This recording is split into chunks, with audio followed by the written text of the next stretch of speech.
description, but I can grab it for you. I have an archive.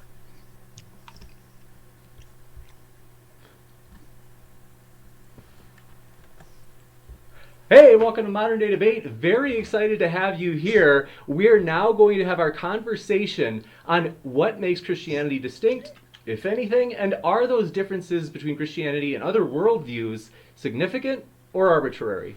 Thanks for being here. Suddenly, everything seems to have gone blank. We have dead air. Very excited to be here and glad to have all of you here. So if you would like to ask a question, throw it into the comments. We will be looking in the comments for your questions, and we will be taking those questions and accumulating them into a pile. So we are going to continue the conversation, and with that, of course, we will start with Ocean's question. And I just want to say, as mentioned before, our good friends at Non-Sequitur Show have been so kind to help get this collaboration going for this event with all three debaters. We want to say thanks. If you want to see the first half of this debate, go over to Non-Sequitur, hit that subscribe. If you're a Christian, you get to hear super Christian debaters like astrophysicist Hugh Ross, as well as other great defenders like Mike Winger himself. And so I'd highly encourage you to go over there, hit subscribe, and we've had a great relationship with both Kyle Stile and Steve McRae. So with that, also feel free to hit the subscribe button here if you enjoy debates. We've got weekly debates.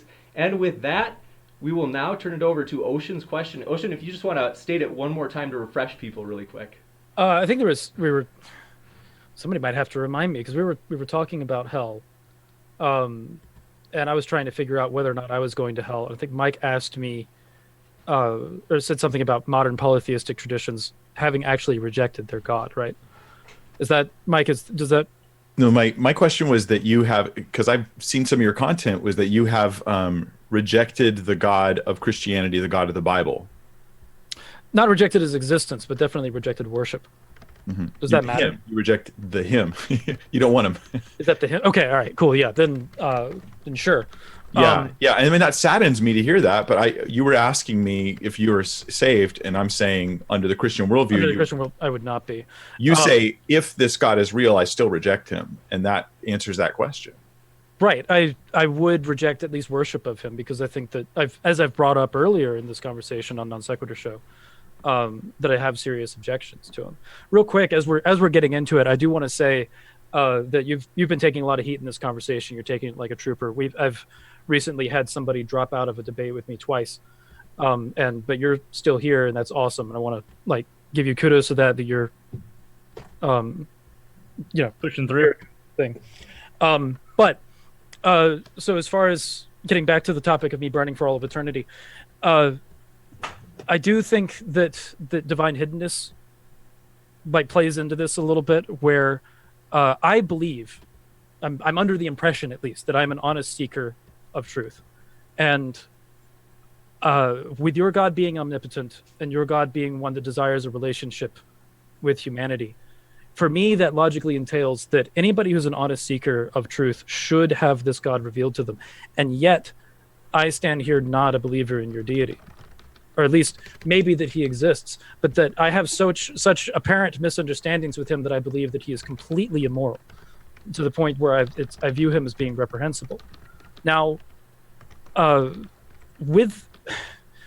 why does that position exist? Now, my understanding would be that an omnipotent being that desires that relationship would have that relationship, given that he's all-powerful, and something that's all-powerful that desires something, it just becomes handed over, I would believe. Unless you have another interpretation of that. How would you address that concern? Well, those are two very different issues. Let me address the second one first, if I can. The second one is, if God's omnipotent, why doesn't he just make me have a relationship with him? But to force somebody to do something of their own free will is a logical contradiction. I mean, you cannot force someone to do something freely. That's a contradiction. So according to Christianity, which I would say, I mean, I'm not trying to be like, hey, look at my worldview, what if it was true? I believe this is demonstrably true, Christianity. So, but in this view, which is, I believe, the truth, in this view, we have God who wants people to make choices and to choose to have a loving relationship with God. Now, that's not going to happen if the situation is God's forcing you with his omnipotence to just know him and love him, or something that's not even really love. You're just a robot. On the other question that you asked, though, was why aren't you say, I'm open to the truth. Why aren't I receiving, God? And I mean, this kind of puts me in a strange position, because now I'm supposed to psychoanalyze you. And I don't know how to do that. Can we make the assumption that I'm honestly going about this endeavor? Like I've been studying, I started studying religion really closely starting at like 16. And I went from being a really religious Christian to, upon further examination, leaving Christianity. And as far as like psychoanalyzing, I'm not necessarily asking you to do that, because my psychoanalysis doesn't figure into it. I'm of the position that I'm an honest seeker of truth. And now I'm wondering, where's the other side of that? Why isn't God revealing himself to me in a way that, being an honest seeker of truth, I can then understand him, and not have this image of him that I do, which I believe is based on reading the texts. Yeah. Well, this will be a situation where you're probably going to disagree with what I'm about to tell you, but this is the biblical view is that God has made himself known. Not that you currently are aware and acknowledging him. I'm not saying that. I'm not saying every atheist is consciously aware of God's existence. That's not my claim. I've actually been in debates with Christians on that topic. But I am saying that creation declares the glory of God, the goodness of God. And I think our discussion today kind of stands as evidence for this, because Christianity, one of the big differences between our views, my and your view, is that Christianity accounts for things, whereas I don't think we have a solid account for things in the polytheistic view. So is morality real? Maybe, maybe not. Is the value? Do we have real value? Well, it kind of depends. We have lots of different strands and views within our, but I see Christianity as having explanation for morality, explanation for existence itself, explanation for the design within the universe, explanation for the existence of life within the universe. All these things make sense on theism, monotheism, the particular monotheism that fits Christianity. And then we have scripture, prophecy, we have evidence for the resurrection of Christ, we have personal testimony. All these things are there speaking to us to bring us to God. So I think that we have good evidence. I might accuse you of gish galloping there a little bit, but I would say that a lot of the arguments that you put forward work within polytheism as well. That I think polytheism can subsume Christianity, and that Christianity can more or less operate completely within it, as long as you just remove the omnipoints of God. Now, with that, I think that in order to have some sort of demonstrable point that counters that, you would have to give some kind of evidential position of the omni aspects of God in order to even get out there. And I think that the logical arguments around that wind up having contradictory pitfalls, such as, when we get into things like problem of evil and Euthyphro dilemma, as we brought up earlier. Even with divine hiddenness, as I'm putting forward, there is a logical problem with God's omnipotence. If you remove God's omnipotence, divine hiddenness is no longer a problem, but now you're operating within polytheism. And but what you're suggesting here is that the reason why you don't know God is because he lacks the ability to reveal himself to you. I'm just saying he's not omnipotent. Yeah, but his omnipotence is factoring into why you don't recognize him. One of two things is happening. Either he isn't omnipotent, or he doesn't desire a relationship. And if he doesn't desire a relationship, what am I doing pursuing him? And if he isn't omnipotent, then he's not the Christian God. He's something else. Mm-hmm. And I would offer the third option, which would be God has been revealing himself to you. He's allowing you to respond to that revelation in genuine freeness, and he's allowing you to experience the consequences of your choices. And then further, then we have the problem of why is there all these logical problems with the rest? Because I'm not the only seeker of truth that I believe that is genuine, or at least the claims that they're genuine. Mm-hmm. And that, you have people that are educated philosophers with that have done serious work in philosophy that are honestly pursuing true belief, and yet many of them are atheists, or yet many of them are also theists in the same categories, right? But you only need one person who's honestly pursuing in order for divine hiddenness argument to work. But let's put it this way: one exception winds up being a problem for an omnipotent deity with desire. But if we have thoughtful, sincere guys who are well instructed in a specific field, using that field and applying it to the question of God. And many of them are coming to belief in God, and then many are coming to reject God. Can we conclude that something's going on here that's more than just the information, right? There's other things happening. And so, for instance, like you got guys like Bart Ehrman, who he says it was the problem of evil that caused him to abandon his ultimately finally abandon his belief in God. It wasn't even the stuff he does on textual criticism. Right. Richard Dawkins says his greatest argument against God is who made God. At least that was in the God Delusion, right? That was the biggest argument of the book. I don't think it's the best argument, but which is Dawkins is a nonsensical. philosopher. Yeah, I'm not a fan of that argument either. I have a video on why that argument's bad. Yeah, but what I'm saying is I'm trying to give an example of here's guys who, while in their field, they're really skilled.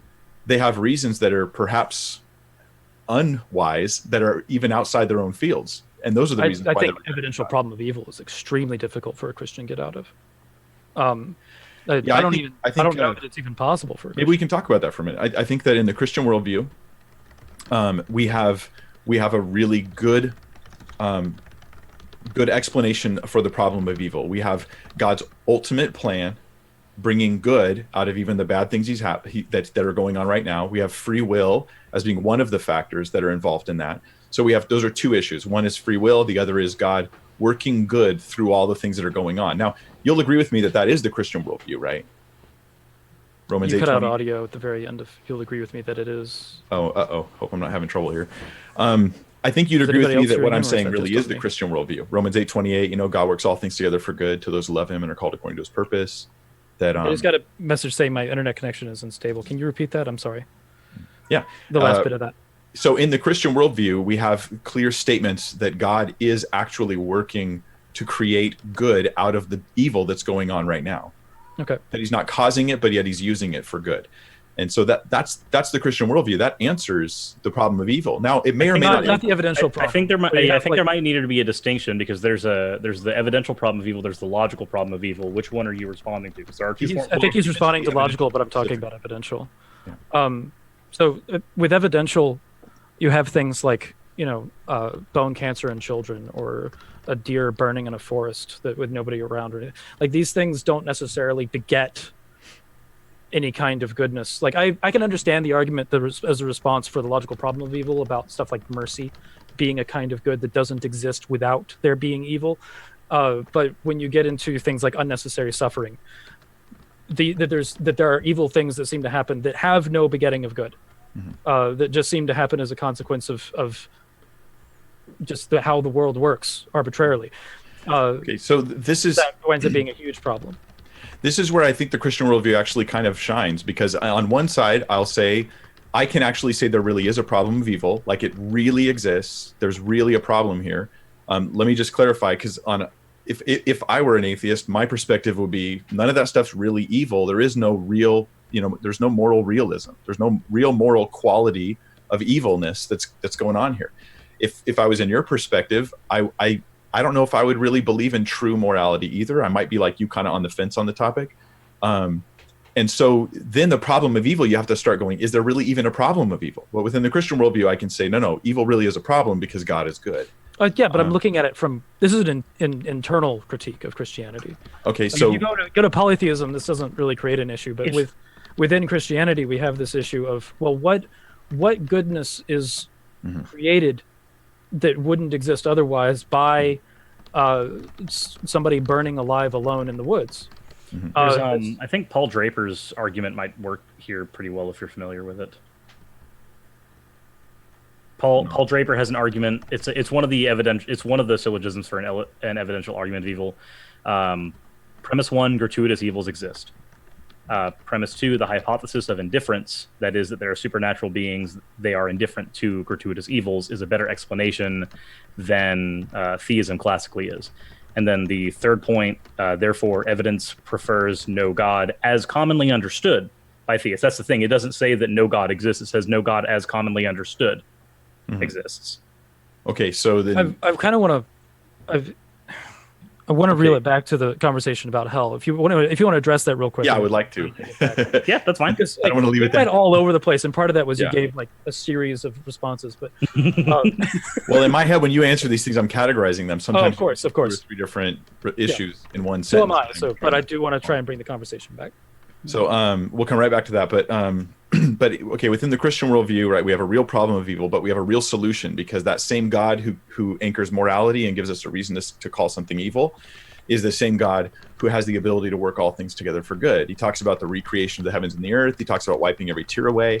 So there are very strong claims in the scripture about God working good through the hardships. I don't personally think that I should disbelieve those things, because I can find examples where I can't figure out what the good is, right? Because I can go, okay, a child with bone cancer, I have no idea what good could come of that, right?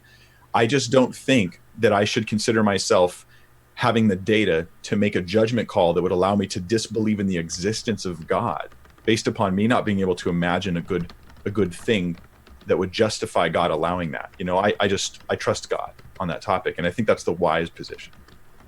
Yeah. Are you okay with me addressing that, Ocean? And then Yeah, go ahead. So for one, at least with Unless James has problem of evil planned for a later part of the conversation. yeah, if James has that as a question for later, then I mean I'm okay with that being pushed off until then. I think if we are able to stick to, just for the title, basically like differences between Christian, maybe like, I guess one thing that would be interesting is like maybe like particular religions' answers to the problem of evil compared to Christianity's. If Christianity has something unique to offer in some sense, like that could be still under the umbrella of the conversation of what makes Christianity distinct. Then I have something I can propose, because my response wouldn't fall under that umbrella typically. If Mike's okay with me and him having this conversation at a later date, either on non-sec or on modern day debate, I'm perfectly fine having a conversation about the problem of evil, logical, evidential, etc. You could have at a a later whole date. show on it. Yeah, that's honestly, an entire I can't conversation. I would commit join right now. that. I would join that because I have 2 videos on the logical. But yeah, let's not commit at the guys, moment. but I can't make a commitment That's fine. right now. Yeah. I've got so many people, and all of them tell me how I'm scared of them, and that's why I really won't. No, if you don't But have the I think- time, I understand. Again, as I said at the beginning, you're in here. I don't think that anybody can accuse you of being scared. Like we're No, we can do it right now. I'm right here, right now. We can talk about anything you want right now. But yeah. My issue there, at least with Paul Draper's version of that, is it wasn't an argument against God's existence. It was an argument against a particular type of God existing. In Paul Draper's version of the argument, it still allows for any deity, and it even allows for Yahweh as long as one of Yahweh's omni traits were to be removed. As an example, it would simply say that Yahweh might exist, but he is not defined correctly. Is how it would follow from that version of the argument. Yeah. So the objection that I would not stop believing in that God because of that version of the problem of evil, I understand. Neither would Draper, who posited the argument. That's not what he would say either. He wouldn't say that's a reason to disbelieve. He would simply say that it's a reason to perhaps strip some of the qualities away from that deity to refine the definition of that deity. I'd consider that to be disbelief in the God of the Bible. It's to strip away his essential qualities is to disbelieve in him. That's like I believe in Surus. It's just that I strip away the quality that he's that guy I'm talking to right now. You know, it's just I wouldn't really be believing anymore. But I think that one thing I would say is that if we can notice this, right, on the way into the problem of evil, we leave behind atheism and likely polytheism. Maybe, I'm not sure. I feel like we leave them behind, or at least a large portion of polytheism, because what we're doing is we're saying that there is this real ultimate good. Moral realism is a thing. What's weird is to hear someone who doesn't believe in moral realism using an argument that's founded on moral realism. Not necessarily. As an internal critique. As an internal critique, it's actually completely consistent. But you do it externally as well. I've seen in your videos where you're actually talking about, today I was looking at some of your stuff, and where you're actually talking about moral problems that you have, not internally, but you have with the Christian worldview. You said if God did exist, you would hate him. If the God of the Bible, as described in the Bible, existed and everything that was attributed to him is correct, so we're just taking everything as consistent, then at that point I might be a mesotheist unless an argument was made for why I shouldn't be. Even though I would agree with one that. of the attributes is holiness.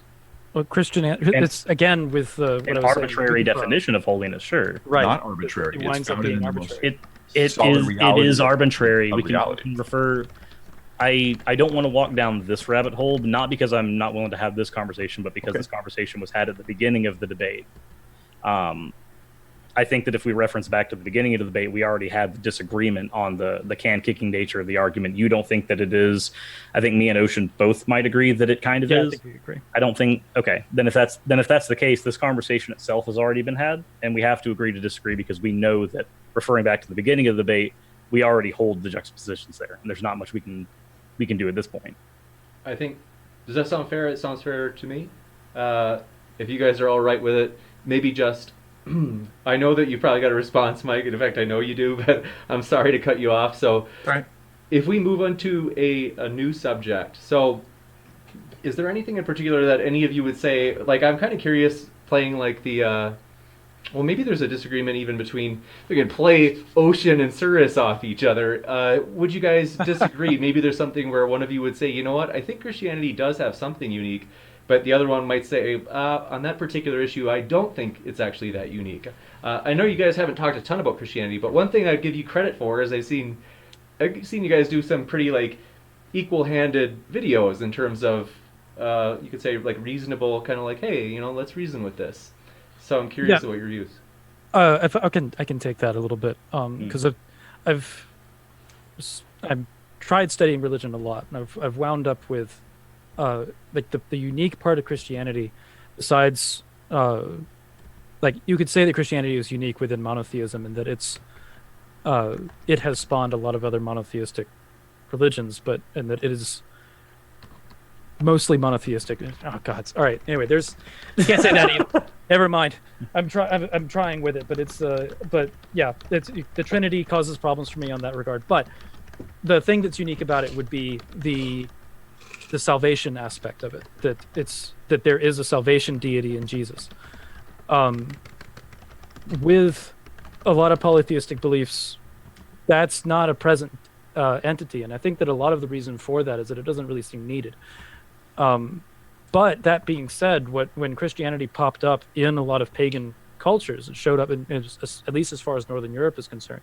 You did have people that wound up believing in both Thor and Christ, seeing Christ as in some cases a competitive deity to Thor, and in other cases they saw him as a salvation deity that previously wasn't needed, but with the beliefs in Christ comes these ideas that you need salvation, and they were able to be compatibilist with it. And you even have people today called Christo-pagans that do believe in both Christ and Thor and others.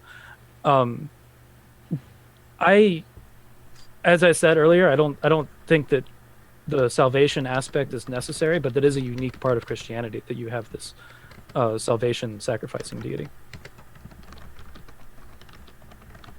It's interesting to hear that from a polytheist, because how many atheists online would say that Jesus is a copy of the gods that you're talking about? Oh, you can tell them I said that's crap. Yeah, it is crap. Me and Ocean, actually, the first conversation we had in real life was about how that was crap. I had somebody try to bring the comparisons to Horus and stuff like that to me, and I'm like, I looked up literally everything you said was comparative between the two, and none of them checked out. Maybe you should read actual literature. That would help. That's the thing. But you see those like comparison charts, and all of them have like Horus born December 25th. It's like give me, show me an external verification of that, and in lore or otherwise, like something. It's like some historian. That's how you get blocked, Ocean. When I ask that same question, you get blocked over that. Yeah, I've had atheists who know that it's crap argue with, come to me and say, or not come to me necessarily, but go to other atheists. And these atheists tell me that this happens. That they're like, we know that it's not true, but it convinces people, so stop fighting against it. And that's just that's dishonest. That's completely dishonest. Right. So, like, I don't think that's a majority atheist position at all, but I've heard of it happening, and it's like, guys, quit that. But yeah, that whole comparative religion thing of making Jesus a carbon copy of something, you might be able to say that there's points of like resurrection stories and something like that have inspiration, but that's to say that he's fabricated as a result of that, or a myth, or that Jesus didn't exist, or any of these things, because of these similarities in some of the stories. that's not a good case. That's a terrible case. To piggyback off that, even somebody who is a known mythicist like Carrier still can't stand the Horus comparisons and stuff Right. like that. Even somebody that holds to Christ as a mythological figure says that argument's crap. So, I'd say But I'd say that's the unique part. Would you agree with me, Cyrus, that that's the unique part, is the salvation duty? I would say that would be the most unique part of it, and that's it. There's a part of me that likes it and a part of me that doesn't, but I'm also a sucker for redemption stories, so that's probably my personal weakness. I mean, you can have redemption stories without a salvation duty. You can, but there's a parallel there. You have to admit that. Well, I mean, yeah, I mean, it is a redemption story if you have a salvation, especially considering but Jesus died on the cross. It's not necessary to have redemption with a Christ figure. You can still have be redeemed in the eyes of the gods or be redeemed in the eyes of somebody else. Sans Christ, it's not a necessary thing, in my opinion. Redeem yourself, you mean, that kind of thing? Or be redeemed. I think if somebody else is redeeming you, that's another thing. You can have that happen. I think that's shown up in some of the sagas before as well, that somebody else even takes on burdens for people. So a unique thing about the Christian view is, in one sense, it speaks about mankind as having a certain specific moral condition. Like we're all have sinned and fall short of the glory of God. So it speaks of mankind as being, while on one hand made in God's image, on the other hand, we're all fallen in sin. And so we have this incredible value, but we have this bad moral character quality that we all exhibit. And then it presents salvation as being a purely by grace situation. So this is something I think is really beautiful about biblical Christianity, is that salvation is not part grace, part works, part you do the job, part God helps you out. That's Mormonism, Jehovah's Witnesses. That's everything else that's kind of offshoots that violate, I think, the text of Scripture. But it's that Jesus is sufficient. He's fully sufficient for saving us. He dies, and when he saves us, he doesn't just forgive us. He actually changes us from the inside out, that we might become new people to fix that sin problem, so that he can recreate, in a sense, remake creation the way God always intended for it to end, with this love relationships, sinners who've been saved, who have a love gratitude relationship with God. One thing that I've always found odd is when some, not that you guys have done this, but when some skeptics or non-believers, they speak of the Christian redemptive story as though it were a terrible or evil thing. I think it's a beautiful thing, and it's a wonderful truth. It's a neat story. The problems that I have with it wind up being function and form from a perfect deity. That this was his solution, was sending somebody fairly the word had to be spread. Not everybody knew that Jesus was there when he showed up. So you had a few people in the local area find out about it. But so Jesus shows up fairly anonymously in the beginning. Word of him spreads, but in the beginning and he is killed by other people, and then comes back from the dead, if we assume that. I have problems connecting that to salvation. I also have problems with that being the logistical solution from a perfect God. That this thing happens in this area that winds up with somebody resurrecting themselves, which in other legends isn't necessarily uncommon. We have people coming back from the dead.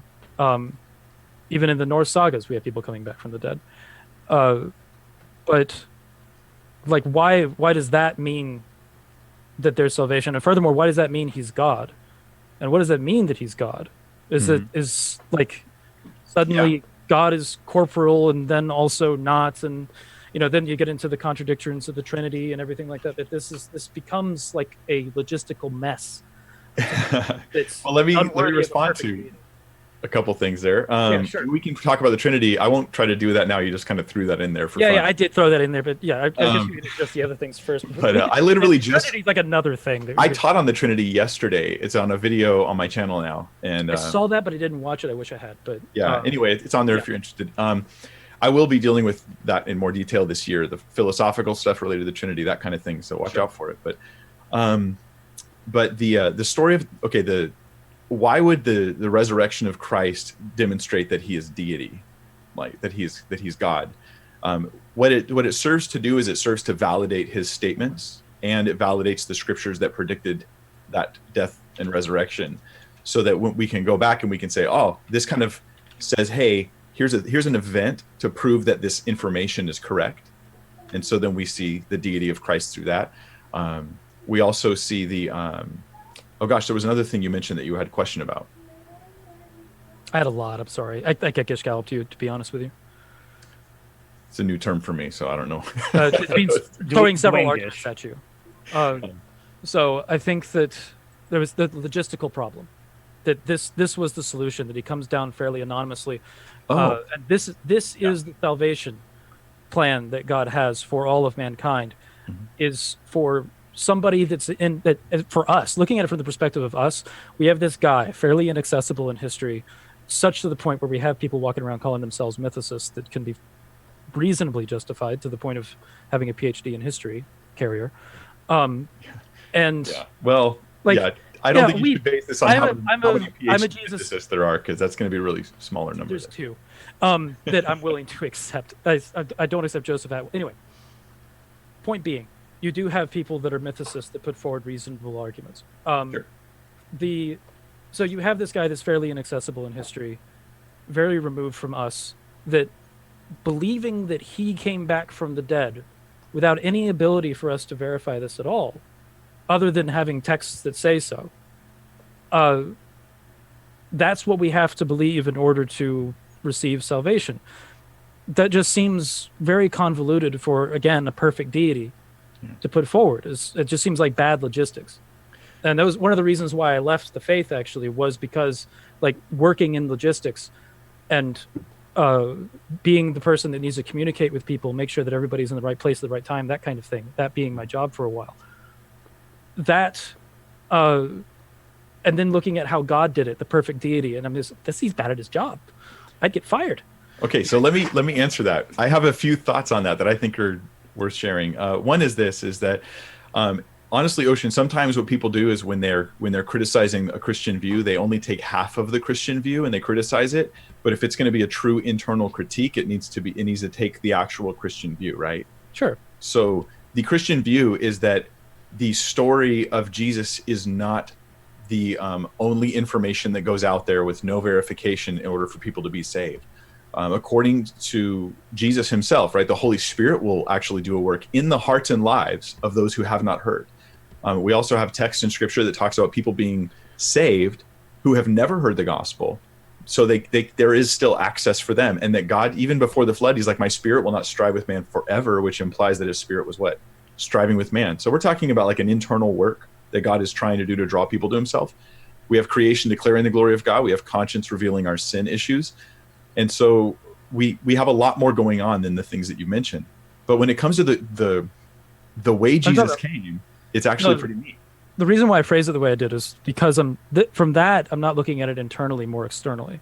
Okay, but externally, Jesus isn't even a savior. So what's the yeah, right. But that's part of the issue, though, that if we're going to be, well, I mean, I guess it is a little bit of an internal critique, isn't it? Because I'm talking about the salvation aspect of it.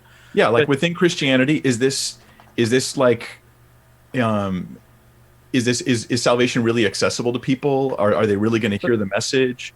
Let me clarify then. Yeah. That of looking at it as somebody from the outside, that if it's true, why are we having these problems with?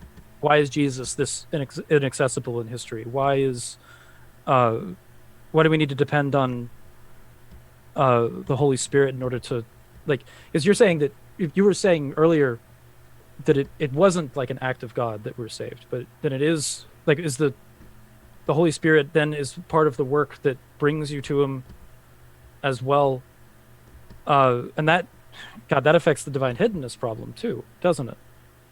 In a good way, for my worldview, it affects it in a good way. I don't think so, because now we have to. Anybody who's an honest seeker has to depend on an act of God in order to actually be saved. And what if that never happens? Well, you're doing kind of a critique of a Calvinist perspective.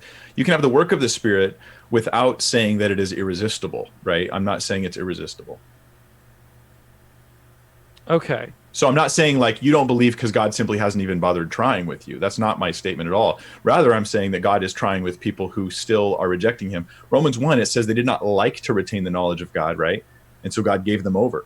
So the idea is that there are decisions people are making. They're responding to the things going on in the world and their lives and the work of the Spirit. And then they're living out the results of that. But they're accountable for some level of understanding, which God knows and I don't, you know. But let me try to answer the other part of your question. I think that winds up with salvation being like whether or not someone is saved becomes arbitrary. But yeah, I don't. Go ahead. I'm sorry. I can give an argument for that if you want, but I want you to finish your statement. Okay, so check this out. Here's a thought from an internal critique of the Christian worldview. First off, yes, people were saved before Christ came. The gospel goes out though, and notice when Jesus comes. He comes after. I know there's plenty of people who didn't hear. But they're not without hope, right? They're not without hope. But look at when it did come. It came after the Roman Empire spreads out and builds something we call the Roman roads, right? And they've helped popularize, especially Alexander did this, right? Popularize the Greek language, which became like a really common language for people. So the gospel goes out when there is a road and a language which allows it to spread very quickly, at least initially. And it did spread very, very fast initially. It also comes at the same time as the invention of what's called the Codex, modern books. Before it was I used to use this argument. That then let me make my own argument. Empire, and then he can. Yeah. No. Okay. So yeah, but go ahead. Because at the time of this, as a Christian, I did this though. Well, that's fine, but hopefully that doesn't make you stop hearing me. No. You're good. It comes to the time of the Codex, which is an inexpensive way in order to reproduce the written materials of Christianity and Judaism. So that's like a good, convenient thing. Romans Road, the Greek language, the Codex, it spreads really fast in the world. It also comes at a time when the population of Earth is going to suddenly be going up really high. I mean, more people have lived since the time of Christ than before the time of Christ, at least in recorded human history, right? Certainly a lot more. And so we've got those things. You know, you can go on and list other things as well, but the gospel has gone out. I mean, how is it that, how many people believe in Thor compared to how many believe in Jesus? I mean, I don't think ad populum is a good measure for truth value and spirituality. We're measuring the reach of the gospel. That's what we're measuring. Yeah. So as far as reach, polytheism at one point covered the entire world. And now it still has more than 1 billion. There's still more than 1 billion polytheists in the world. So it has endured at the same time. But that's all. But polytheism represents lots of religions, not one. Christians took the sword around.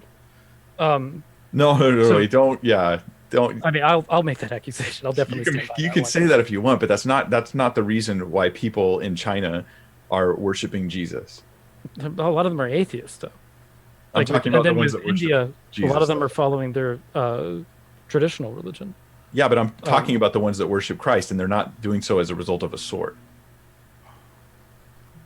Sure, like you definitely have people that are willing to stand in the face of authority and proclaim their faith.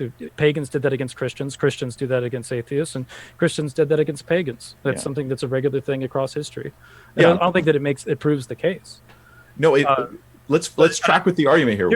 I'm only trying to prove that God is really reaching out to people, and you can measure this in the real world, in as an internal critique of Christianity, or even in an external sense. You look at it and you go, okay, well, at least that's consistent. You know, there is a universal reach of God to people, both who have and hadn't heard the gospel. If the goal is to prove, then the problem is that the position is ad hoc, and it winds up just making an explanation for story and history that already exists and ignores the problems with it. And it winds up begging the question at the bottom of it that that the God is true, and here's the it has already been widespread. Well, how did it get widespread? Well, that's evidence for God. No. I don't answering your critique, right, Ocean? Your critique here was, if this is really the way God's reaching the world, why isn't it more efficient? Basically, right? Well, yeah, we still have. And to you, the lack of efficiency, in your view, was enough to cause you to seriously question Christianity. Right, because of just like how inefficient the logistics of it was. So I was sharing with you several dynamics that divine hiddenness, right? Several dynamics you should consider before allowing divine hiddenness to cause you to abandon the Christian faith, and I shared those things for that specific argument, not as my whole case for God. divine hiddenness is a logical problem, and that whether the logistics issue that I raised, even though it feeds into divine hiddenness, it's not one of the premises. The only premises that are needed for divine hiddenness is God is omnipotent and desires a relationship with mankind. And if those things are true, then anybody who's an honest seeker of God should be able to find him easily. Like it should be the most rational, reasonable conclusion. So then you have to suppose that anybody who's not doing this, or that's not coming to that conclusion, is irrational somehow, or they're lying to themselves, or something. Like there's got to be. There are other options as well. Like God's already revealed himself. With the premises, I don't see other options. So when you have to pick between perhaps sin and God or pride and God, that makes a difference. One could be deceived for different reasons. It's way more complicated than to simply be like, here we have sincere seekers and they're not convinced and that proves Christianity wrong. Like that doesn't work. I think that what's going on is that this is where I was saying that salvation is arbitrary, where you're using kind of free will in order to kind of scuttle out. Free will would be a decent objection to divine hiddenness, but when it comes to justice, free will winds up having some problems. When we get into why an agent would choose A over B, if an agent chooses, if there's a reason for that, then we're in a deterministic worldview. If there's no reason, then it's random. So, it's hard for defenders of free will to get out of that kind of dilemma. Because it's a true dilemma. Is either there is a reason or there is not a reason. Reason means the free will defense of that is easy. The agent making the decision is the reason. Okay, then you would say that they choose because they choose, which is circular and redundant. It doesn't. No, it just means that's where it defense. ends. You have a stopping point. It's not an infinite regression. But it's this is kind of a side issue though. We're talking. Yeah, it's like the agent chooses because it chooses. It's not. That doesn't wind up being an explanation. That just winds up being an appeal to ignorance, I guess. Yeah, I don't think that's the right characterization of it, but yeah. I don't see how it's something else. But honestly, I don't want to argue with you. Like I'm not trying to challenge you on every point. Right. And I'm trying to respond going all over the place. And divine hiddenness down, but because I know that James has got more topics to go into, but I think this topic is about as exhausted as it can be between the two of us. Yeah, cool. And thanks for the back and forth on it too. Absolutely, I appreciate it. I think what we could do is maybe one more topic, if you got one more in you, that with regard to this under the broader umbrella of this video topic, then go into Q&A. I definitely have a great list of awesome questions. So up to you guys. You have maybe one more that you want to throw in?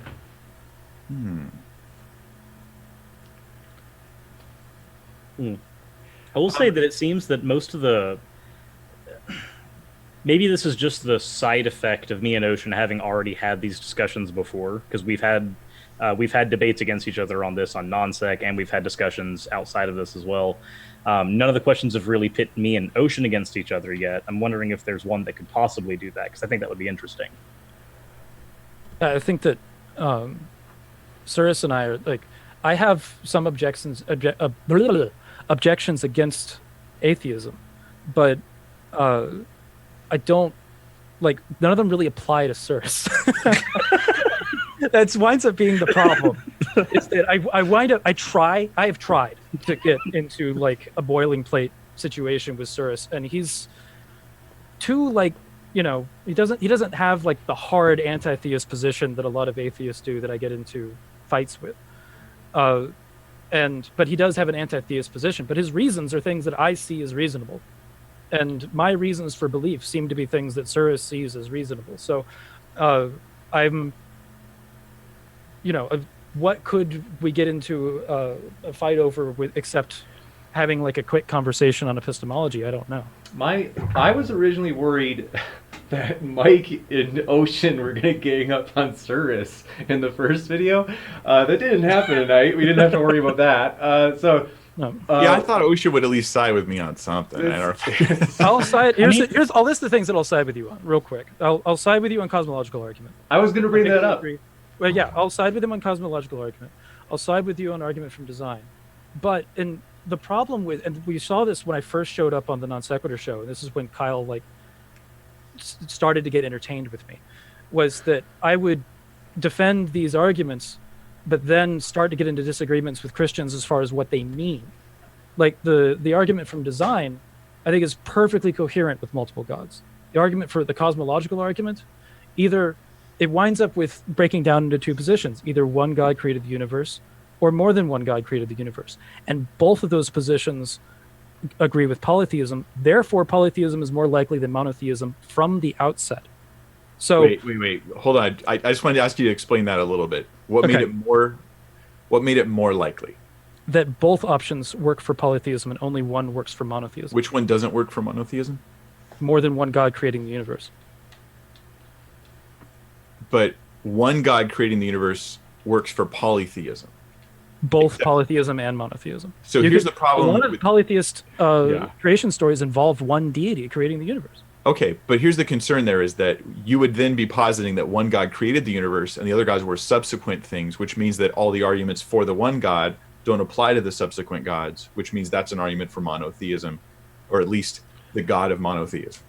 It would be so a lot of people use Aristotle and Plato for this, and the problem with that is that Aristotle and Plato were polytheists. That under the polytheist definition of God, there are multiple gods, and it's just one of them happens to also be a creator. That would mean that if we can agree then that Zeus exists or that Thor exists, and yet monotheism is true, I don't know that that's an honest position to hold. You would have to say that, sure, all the polytheists are in fact having genuine spiritual experiences and genuine relationships with deity, except that they're just not worshiping the creator and they deserve to go to hell for that. That's just like an absolutely absurd position, in my opinion. You need to hold that That's not other on the table gods right would now. be like demons or something like that, or somehow refit polytheist spiritual experiences into something else. Okay, so I have a question on that, if we can, before we go to the Q&A. For one thing, I would say, we've got arguments that me and you can agree point towards Right. deity. I could super generalize the terminology here. We agree. So Experience is a justification for God, right? okay, I agree with you. Okay, Although and I have some considerations on top of that, but yeah, I do agree. Of course, I think I'm talking about base agreements. We would agree Yeah. that experience is a good justification for believing in deity. The believe- fine-tuning argument. Yeah. And the cosmological argument, is there a particular one, or just in general the idea of creation requires a creator? There's some cosmological arguments that wind up trying to state that an omni-god is necessary. I don't believe that it's necessary. So I would have two I concerns. just disagree with the premise. Yeah, I'd have two concerns with positing polytheism as a response to those arguments. Is one, the idea of just Occam's razor, that you don't multiply causes beyond necessity, so that would lean you more towards, well, one being causing these things is simpler than multiple. But the other one is that the arguments themselves, I feel like they do push you towards what you call an omni-god. I don't know if I like that terminology. The reason why I'm using it is to distinguish it from a polytheist deity. Yeah. Because if so I just would say say God, then we're going to be talking about one of mine, I think. Because if I say it, I'm going to be talking about Nu or Chaos or yeah. any of these other creator deities that are proposed, and it could be one or all of them. So okay, I actually read up on Chaos, and only a little bit. But the oldest source on Chaos was let's see, I wrote it down because I heard you mention that in the video I saw you watch. I mentioned it before, and it's a fairly old belief. So Chaos, the oldest source, I actually can read it. It's from the Theogony of Hesiod from 700 Yes, BC. Hesiod, Does that sound familiar? Yeah.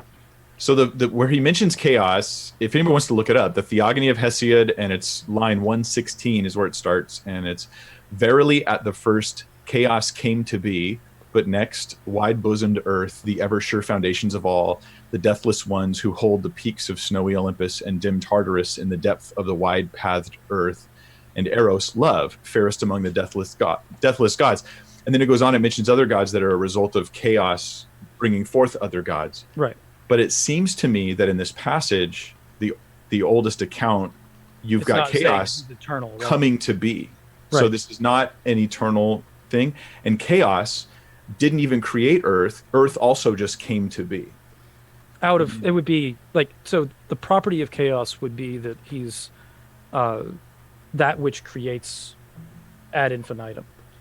So then out of him come the gods, out of him comes the universe, out of him, or even he because there's other legends that have the gods fashioning the universe. So, and to also make another point, this is like these points are not the necessary points of spirituality within polytheism. That any creation story is going to be a story and a positing. What polytheists and monotheists can agree on is the logical aspect of causality, that something causes our existence. Now, whether or not that thing came into being at random, spontaneously, or whether or not it's eternal, doesn't matter to the causality argument. Well, that matters to me because it's not. I don't have a terminating point. If chaos came to be, I don't have okay, then what caused chaos to be? Only an eternal God, a timeless eternal God. Random. He would be arbitrary. But only a timeless eternal God he would be like would not the one require an fact. explanation because he would exist of his own necessity, and he would exist eternally. And so that is a stopping point for creation, for morality, for purpose, for meaning, for value. God is the stopping point for all of those things that we seem to perceive. Yeah, that's you putting in all these Christian values that God needs to have that I don't see as necessary for the argument, for the cosmological argument. That gets into disagreements that would be between polytheists and monotheists, that you need to have all of these things grounded in something that also needs to be the creator. And I think that once you do that, the consequence of it winds up being very Calvinist. That that which starts everything and is the origin of meaning and everything like that. It's hard for me to imagine something like that creating a universe in which it doesn't know the future, it doesn't know all of our choices, and it's not outside of time completely, such to the point where it's decided everything that's going to be happening in the universe as it's created. It becomes it becomes the situation in which, if you apply it to our universe, God becomes a moral monster because he intended all of these things to happen. If you make it chaos, those problems go away. They're no longer an issue. Well, you solve the problem of evil by suggesting that there is also, not only is there not a cause or not a plan, but there also is no hope. There is no resolution. There is nothing positive. We still have, I mean, if you're willing to eliminate the idea of afterlives. Yeah. But if I can say, the polytheist doesn't eliminate the idea of afterlives. Yeah. Other gods and agents come forward and provide meaning in these things. And maybe they'll fix something. But let me give my final thought on this. Because I know we're going to go to Q&A. So Yeah. We gotta move on. But it would be that when I try to look into, say, chaos, for instance, I find a deity who comes into existence, only creates some of the things we see, and seems to be part of the creation. Chaos, it seems, is empty space. It is not just a being, an immaterial being, but is actually part of the physical properties of the universe. I'll point out real quick that I'm a Germanic polytheist, and we are arguing a Greek point. A Greek point I've defended, so I'm not saying it's unfair to bring it up. But yeah, it was yours. I only brought it up because you brought it up. But because I brought it up. When I've tried to look into the polytheistic answers for origins, it always seems to fall short of a stopping point, which that's what drives me to believe in God, is saying that all this stuff must have had a cause, and yet all these things would require more causes of their own. And the Gunning Gap is a term, provide a solution, which is a Norse thing. And I might be pronouncing that wrong, actually. What was it again? I hesitate to pronounce it because it's Old Norse. So just it's the Gunning Gap. I can send you a Wikipedia article about Please it. It is, but it is the gap between worlds of ice and fire that collide and with a creation. And there's no origin point discussed for either one of them. For the ice fire or the void that is between them. But there's a lot of polytheists interpret a coherency between these two things combining and starting to create something, which would be Yggdrasil, which is that which spawns universes, that's which spawns realities, which coheres with the scientific multiverse idea, or megaverse, or there's a number of names for it. I sometimes get it wrong. But that out of that eternal like non-existence, a collision happens, not non-existence, but out of these things that are eternal colliding, there comes into existence everything, and that's something that I think is a little bit more, it addresses the concerns that you have and is a polytheistic story. I can recognize your objections with chaos. I think that I've addressed them, though, in a way that would be a polytheist way of addressing it. uh, there was something else that you had as far as an objection that I'm not sure if I'm getting, but you Yeah. want to call me out on it? I just think last thing I'll say, and we can do Q&A. Sure. I think that when you push on the explanations that polytheism offers, monotheism not only answers them better, but polytheism, when you start pushing on the actual real details of those stories, you find out that you're going to need to eventually posit the God of monotheism to answer how come or how could it be all this stuff that even polytheism is trying to explain. The explanations won't stop. You have to come to the regress of getting to God. Yeah. My one sentence, I guess I'll give a little bit of a response to that. That a lot of where Christians base that kind of philosophy is off of the ideas of Aristotle and Plato, who not only were polytheists, in addition to having this one cause argument that kind of comes from them, but in addition to that, I believe in metaphysics, Aristotle puts forward the idea that the first cause could be multiple. It could be a multiplicity, and I think that he puts forward the idea of there being upwards of 50. I could be wrong on that, though. But that's it. Where Christians are kind of getting that philosophy is a polytheist idea, and that Augustine was in his questions about Christianity wound up being told to interpret Christianity under terms of Plato, a polytheist. So, yeah, I'm sure you have disagreements with St. Augustine. He's an original sin guy, but that's one of the stories. So I hate to do this to you, Mike. I know you've got a response, as Ocean said himself, but I'm going to just quick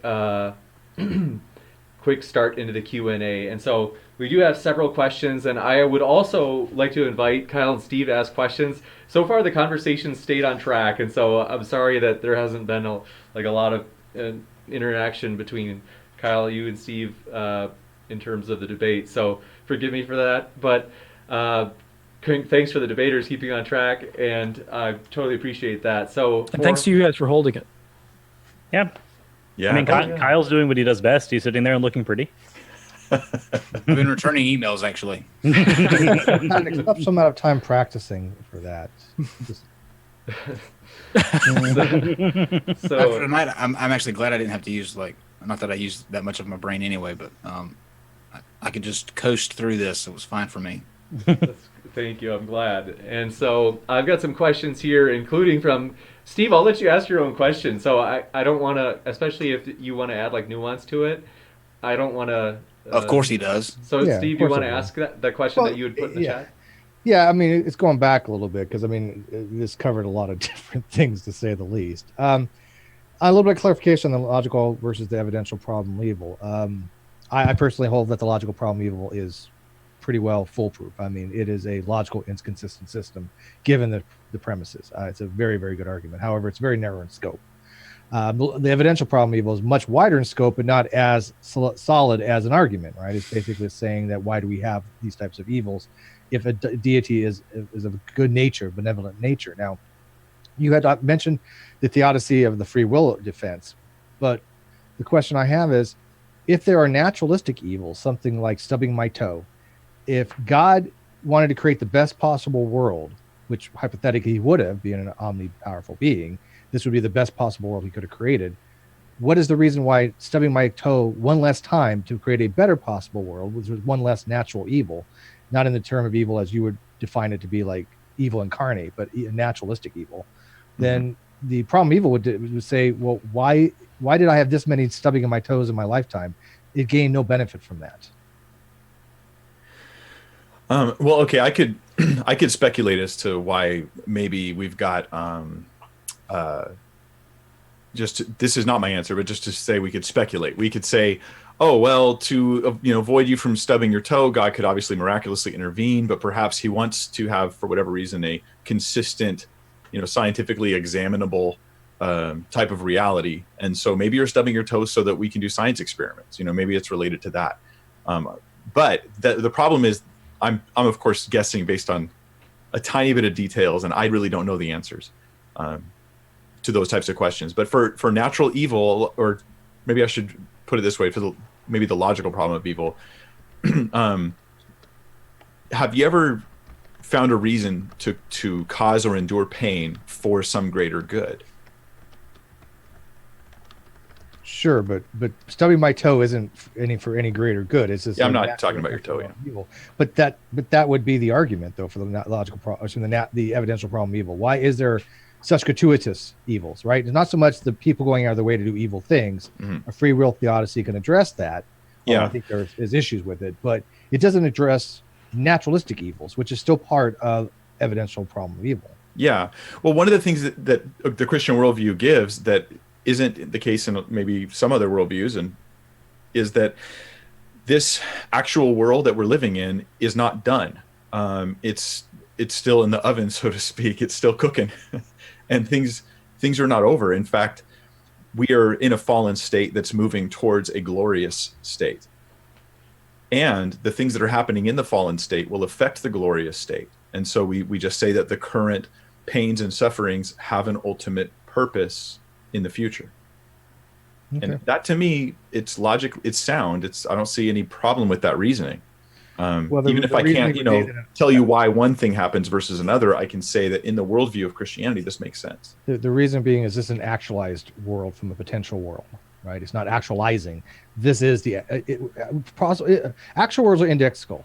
So meaning that our actual world is the actual world. Somebody else's actual world in a different possible world, their actual world is their actual world. That's why it's indexical.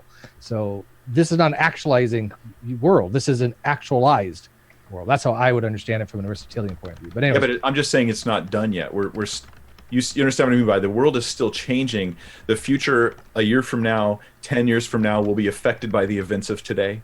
And so there might be a reason I don't know of why I stubbed my toe as many times as I did. Oh, I don't know either. I'm just saying that I don't think that's a defeater for faith in God, because this is part of the process leading to the end goal, and then God's going to recreate, and this is all part of the scheme. And so it's kind of like saying that movie was terrible, but you paused it halfway through, you didn't watch the whole thing. And you're like, I conclude that movie was terrible. And you're like, yeah, but you don't know what the storyline's leading to yet. Whereas with Scripture, we have the highlights, we have the previews, in Revelation, new heavens, new earth, wherein righteousness dwells and what God wipes away every tear. Like that's, if you want to do an internal critique, I think the Christian worldview takes that issue head on and answers it with incredible hope. All right. So next question, we have a number of them here, and just want to read these quickly because, and I hate to say it, debaters, just try to squeeze in as many as possible. If you want to give the most terse response you can, that's still sufficient. So to Mike, Rob's, sure. It's let's see, 0132 asks Mike, Rob Skiba says the biblical worldview is that the earth is flat, and presumably you disagree. Why do you keep saying, quote unquote, the biblical view when there isn't one? Okay, well, I think I'll keep this as short as I possibly can. I think that there might be a confusion between view of the world and worldview. So a worldview is about our view of reality, whereas a view of the world would be the shape of the actual planet Earth. So we're not talking about world like planet, we're talking about world like all of reality. I think Rob Skiba is wrong, and I've done some work. For instance, if you look at all of the passages that talk about the ends of the earth and edges of the earth, it's clearly not talking about the type of thing Rob Skiba is talking about, this sort of ice wall around the edges of the earth. I plan on doing a video on that. Please don't tell anyone, because everybody hounds me until I do it. But no, I don't hold to the idea that the Bible actually teaches that the earth is flat. Here's my short answer. Gotcha. So next one is actually from Iron Charioteer. Says, this is for Mike. Don't worry, we've got other questions for other people too. So this is the last one for Mike, and then we'll switch over to some. So Iron Charioteer says, based on a recent debate on non-sec with Pine Creek, a lot of theists said they cannot be good without Jesus. Can you be good without Jesus? It depends on what you mean by be good. I can behave in any way that my body's physically capable of, right? So I could save a baby from a burning building, whether or not I'm a Christian. But I don't think that you can have a reason to believe in goodness as an actual genuine attribute of reality apart from the existence of God. I think God explains moral values and duties, And that's a whole different kind of question. And often skeptics, not that you are, but often skeptics get confused and they think that when we say you can't be good without God, we're referring to you can't do nice things, when that's a very big confusion about what's actually a really neat and important argument for God's existence. You got it. And I'm about to shoot the questions over to Kyle and Steve for them to maybe flip-flop if they're okay with doing that, because I've got to run to the other room for a second. So, but the last one before I switch it over to Kyle and Steve for the questions, James Harvey asks, he says he would love to see how Mike knows the quote-unquote proof of God that is being revealed to everyone. And then he says, is his God... I think he's saying, I would love to see how Mike knows the proof of God that is being revealed to everyone is his God, Mike's God, and not one of the other gods. All right, I have to assume that question's for me. Yes. When you look at the actual reasons to believe in God, like the impossibility of like an infinite regression of time, when you get to the creation of the universe, you don't just need something to make the universe. You need something that's not the universe. So it's not bound by time. It's timeless. It's not material. So it's immaterial, or transcends the material. It's eternal. I'm not going to explain why, but basically all of these qualities of the universe, time, space, matter, energy, they tell us something about the kind of being that could have created. And you need a termination point. Like me and Ocean were discussing, I was saying you need a termination point. So an eternal God, that fits the monotheistic God that we read about in the Bible. And it really rules out a lot of other religious beliefs. Gotcha. Okay. So we have one from History Nut. Sorry, I'm working on sending them over to Kyle because I've got them. I had to chat or type them up on my other computer because the keyboard on this one is so loud. So we do have one from History Nut. So we'll get one for somebody other than Mike. So hope you guys are okay with that. And we can even start with, Ocean. This is History Nut asking, if he, Ocean, rejects the Christian worldview based on the information of Jesus, Jesus' divinity only being attested in written texts, why does he embrace the Norse gods? It's because I think that personal experience is a justifier. And, I don't reject Christ simply out of it being, I think it's a straw man of the reason why I reject Christ. I brought up why I reject Christ being reasons other than that, I think several times in this conversation. So beyond that, with personal experience being a justifier and the Norse texts being a cohering with those experiences, that's going to be more related to the reason rather than just the written texts. It goes beyond the written texts. And then we get into the philosophical arguments for polytheism that have been the basis of this whole conversation, that it justifies there being other deities in the first place. So, I would say that question would be disingenuous to my position and the position I've been defending in this conversation. Gotcha. We'll switch it over to Kyle and Steve. Okay. Cyrus, so we can get you in here. What is your favorite brand of peanut butter? Oh my freaking God. There's only one correct answer here, so take your time, think it through. I will say that I like multiple brands of peanut butter. I'm a fan of multiple brands of peanut butter that are not Peter Pan, and I think I've made this clear in my actual. I think I've made consistent. I like it. I think I've made this clear in an actual live debate before. Okay. It was about peanut butter. To Mike, You are correct. How can we find out honestly and without using the religious text to prove themselves, which would be dishonest in my mind? I guess he's asking, how can you find out that Christianity is true honestly without using the religious text to prove themselves? So there's a couple ways to answer that. One is to look at the arguments that don't involve the Bible at all. The arguments for the arguments for God, cosmological, teleological, and things like that. William Lane Craig does a lot of really good stuff on that moral argument. On the other side is to obviously pray and seek God and ask God to reveal it to you and seek for wisdom. But another side of it is to also understand this, that when you say you can't use the Bible, do you mean you can't even look at it? Like you can't even think about it? Because that seems really narrow-minded in my view. And so I have a video I did recently called, I think it was called something like, "Can you use the Bible to prove the Bible?" Or "Here's me using the Bible to prove the Bible," something like that. And it's pretty snarky, but I do explain how you can use it in legitimate fashion to confirm things and check things and test things without always approaching it as though it's God's inspired word. And I would get flack even from Christians for taking it from that angle. So it's a video you might want to check out. Cyrus, you got up there for a second. Did you want to say something in response to that? No, I'm just having to readjust. Okay. My setup here isn't the most comfortable, even though it might look like it is. It's not. I don't have any more. I don't have any more questions that you left over here, Steve. There's a lot of questions. Yeah, I got some that got sent to me. This is from Spud Muffin. Mike represents Spud Muffin. He says Mike represents the quote Christian worldview. Which sects does he represent? Mormons, Pentecostals, Baptists, all of them. Well, Pentecostal, Baptist, all of them is more like it. I definitely don't represent the Mormon worldview. I think that the Mormon, and Steve might disagree with me here, and that's fair. We can disagree, but I think the Mormon worldview is fundamentally different than the biblical worldview. For instance, matter and energy were never created in the Mormon worldview, and gods are. This is stuff I have looked into. I'm not just blowing smoke. So the only things that existed initially were intelligences. The Mormon worldview never explains what intelligences are, so it's hard to get an answer on what that is. But gods all came subsequent to time, space, matter, energy. They existed first. Gods came later.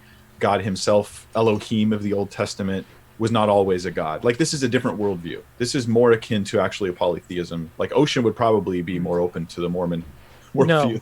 No, for completely different reasons. Yeah. It's Mormonism has I would agree with you that it's definitely not the same thing as traditional Christianity. It is a completely different worldview, and it does have polytheistic elements, but it is one that I take serious objections to but on very different levels than I would take objections with Christianity. So Ocean, I'd say it's a different religion just because I would have to argue against it completely differently.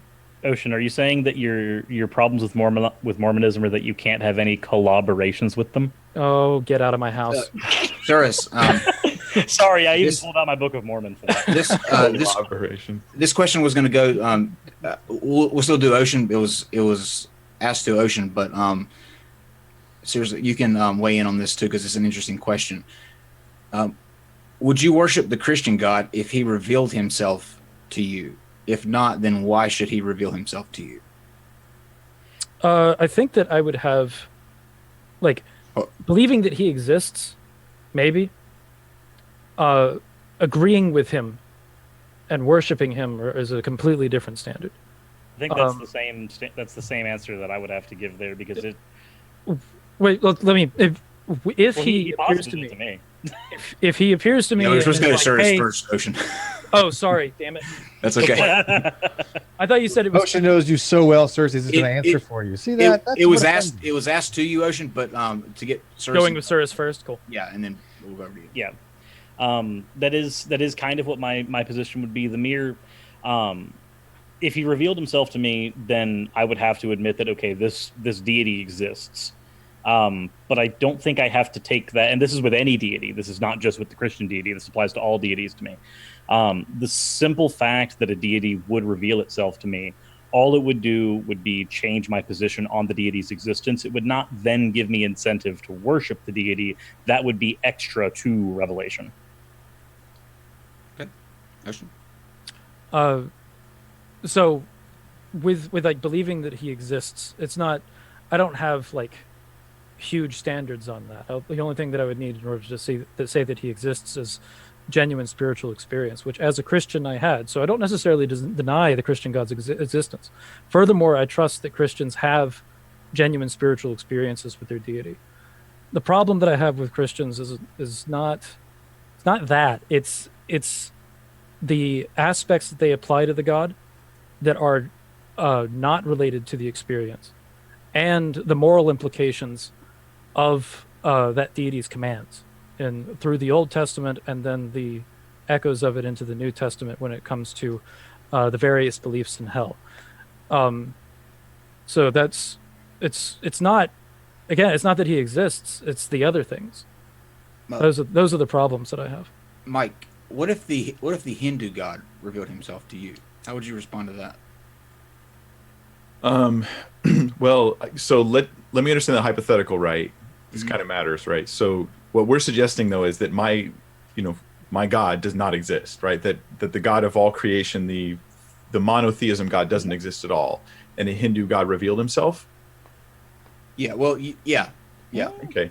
So in that perspective, I would want to not upset the Hindu God, but I don't know that I would worship him because from what I don't understand that much about Hinduism, it's kind of a weird mishmash religion. It's like a bunch of different religions got together and kind of came together and made a sort of a confusing thing. But I don't know that worship is even compelled by belief in that kind of a God. Whereas if the God of the Bible reveals himself, it's the almighty, eternal, holy, righteous, loving God that's revealed himself to you. So we're talking about two different kinds of beings, It's like saying, what if Superman was real? Would I worship him? Like, no, I wouldn't. I think in Hindu the oldest religion. Yeah, but Hindu has a lot of different gods. It's Vishnu, Brahma, Shiva. It has the oldest texts. And some of the claims in Hinduism are self-contradictory amongst the different gods. It's more like there were all these different religions in a same general area, and they found a way to just coexist, right? And then they call that Hinduism. But I could be wrong here. I talked to a former Hindu once, and I asked him. I said, "It sounds to me like this is what happened with Hinduism." And he goes, "Yeah, that's pretty much it." But what happens if Vishnu said, "Hey, the Lord Jehovah he was one of us, but you know what? He was a rebel. He's just been lying to you." Well, I would definitely think that there was someone lying at that point. I'd say it seems if I can piggyback just in support of Mike here, it seems like you might just adopt a monolateralist position at that point. That might be the best thing to do there, wouldn't it? I was going to go with Islam, but those two got they're so closely basically the same thing. Yeah, it wouldn't have really worked there. There are some fundamental differences with Islam, though. I'm not saying they're the same thing. Isn't modern Christianity a form of monolateralist anymore? I mean, there's a lot of Christians that do acknowledge other deities; they're just not worshipped. But they talk about the council of the gods. I mean, you even mentioned, something along those lines before, I think. So, well, I don't hold to that view, but I know people who do. Yeah. So you don't think there are any other deities? When God is referring to gods, He's not referring to actual entities, or at least not on par of any kind of metaphysical entity of a deity kind. No, and I know some of the guys that are we're gonna punch the ceiling because I said this. I hold the more traditional view that those gods don't exist by those definitions, right? Okay. They don't exist by those definitions. There are spiritual beings, obviously. There's Satan, there's the demons, there's the fallen angels, that kind of stuff. Yeah. Do you believe ocean exists? No, earlier I did, yeah. But in the course of this conversation, I've changed my mind. I can respect that. He's adopted a solipsistic approach after having to listen to Ocean. I understand. Trust me, I get it. I just want to point out who brought up solipsism. That was an atheist this time. Is Ocean's beard good because it's Ocean's beard, or is Ocean's beard good because it's ocean? I don't know. I have like my beard is omnipotent argument, but we didn't go into omnipotence too hard in this conversation, so I didn't bring it out. Okay. Ask Mike if there's anything his God can do that can't be explained as chance. Yes. I'm sorry. I don't follow the question very well. I back you up on that. Anything that your God does that's intentional would be not chance. By definition. Like, okay. If there's intent involved, then all the tautology, though. So maybe, for example, the fine-tuning argument is an argument against chance, right? Like that would be an argument you would have intention and thoughtfully consider. That it wouldn't be something that's random, unless you get into like regressive arguments that wind up making everything that God does random. But if you can assume intention with God, then anything that He intends to do wouldn't be chance. Yeah. It'd be something now, to do. Never mind. I was going to go on a tangent, but we should take another question, huh? Well, there's one more because I asked that. I didn't ask the last one first, so this is the last one. This is a question for the whole panel. There are many different religions. How do we decide which one, if at all, is the correct one? I would I would hope that the asker of the question knows the distinction between theism and religion, because there's a difference between asking out of all the possible gods which one is the right one, and out of all the possible religions which one is the right one. I'm going to give the benefit of charity and say that they know the difference, and they're talking about the religious structure surrounding the gods, not necessarily the propositions of theism. If that's the case, then I don't think that there's really a way to verify, personally. So which one are you answering that for? Is like religious structures or the deities? I'm answering for religious structures. Is which one is correct? I don't think there's really a good way to verify, at least not in this life. I don't think there's a good way to verify that. Cicero addresses that. I might toss it to Mike first before answering, but okay, well, Christianity is actually kind of easy on this aspect because it's based upon historical claims. So when we talk about the evidence for the resurrection of Christ, we're also talking about the evidence for the truth of Christianity. If Jesus rose from the dead, Christianity is true. That's the most reasonable explanation of that. If he did not, Christianity is not true. So we actually can test this. Like, Christianity has testable claims. Prophecy in the scriptures, that's something you can look at evidentially. I think Christianity, much more than, say, things like Buddhism or even probably Hinduism or Islam for that matter, is a testable faith. Like, I can verify the truthfulness of these claims. And that's one of the, it's not entirely unique to Christianity, right? Mormonism makes claims as well, like, but you test the claims and it fails when it comes to, like, say, DNA, that, because supposedly all the Native Americans were actually Jews. They have relations with Jewish ancestors, and that's, you can test that claim. You can go to the hill Cumorah, where, you know, Joseph Smith says this big battle took place, and we dig in the hill, and obviously the battle didn't take place. He says that horses existed in the Americas before they did. So these are like testable claims. I think that's one way to approach it. As far as polytheism goes, when we're talking about this question, I'll answer with both, with respect to the gods and with respect to religions. Polytheism, a lot of polytheistic frameworks have an additive approach to deities, that I can believe in both Thor and Mayan deities in the same worldview and be completely consistent. It gets into trouble areas when you get into contradictory claims in religious structure. Now, or contradictory claims in ontologies of the gods. Now, this is something that Cicero addresses in his book on the nature of the gods, in which he writes in the Roman Empire. And he points out that as a polytheist, that there are multiple ontologies for the gods. There's multiple structures about how the relation is concerned, deity works, and so on. They're either one of them is true and the rest are false, or all of them are false. And given the inaccessibility of verification regarding a lot of those things, we need to have the conversation from a logical standpoint, asking questions and trying to understand as much as we can from that perspective, from philosophy. Philosophy being a check on religion,